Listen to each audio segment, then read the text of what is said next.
Quetta press club میں کسان اتحاد کے صدر خالد حسین بھاٹ کی زیر صدارت پریس کانفرنس کا انعقاد کیا گیا۔ پریس کانفرنس میں ان کا کہنا تھا کہ ہم آرمی چیف اور نگراں حکومت کے مشکور ہیں جنہوں نے ڈالر کے خلاف کریک ڈاؤن شروع کیا، جس سے ڈالر کی قیمت میں 30 سے 40 روپے کی کمی آئی، اور اسی طرح اسمگلنگ کو روکنے کے لیے بھی اچھے اقدامات کیے۔ ایک جو نظام ہے،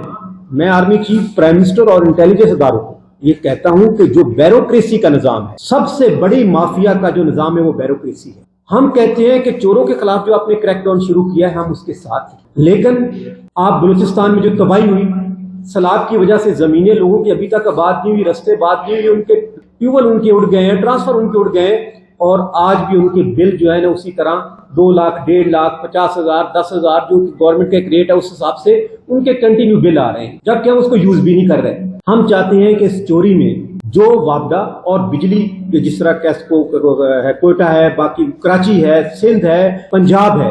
یہ گورنمنٹ اور کسانوں کو ابھی لڑانے کی پوزیشن میں آ گئے ہیں۔ تو میری گورنمنٹ اور صوبائی گورنمنٹ اور سب گورنمنٹ سے ریکویسٹ ہے کہ کسان 99% بل ہو چکا ہے، اگر کچھ پرسنٹیج رہتا ہے وہ میرے سیلاب کے علاقے، میرے بارش کی وجہ سے، اس وجہ سے رکا ہوا ہے۔ اگر آپ نے اس کو نہیں روکا تو ہم مجبوراً پرامن احتجاج کریں گے، اس کے لیے ہم نے پورے پاکستان کی تیاری ہے۔ ہم آپ سے ریکویسٹ کرتے ہیں جس طرح آپ نے چوروں کے خلاف کام کیا ہم آپ کے ساتھ۔ ان کا مزید کہنا تھا کہ ہماری حکام بالا سے درخواست ہے کہ ان کرپٹ افسران اور باقی عملہ کے خلاف کارروائی عمل میں لائیں جنہوں نے اصل بجلی چوروں کے بجائے مظلوم کسانوں کی طرف اپنا رخ کیا ہوا ہے۔ کسان اتحاد نے ہمیشہ کھاد اور زرعی ادویات مافیا کے خلاف آواز بلند کی ہے، اسی طرح ہم آج بجلی مافیا کے خلاف بھی کھڑے ہیں۔ Wash news, Quetta.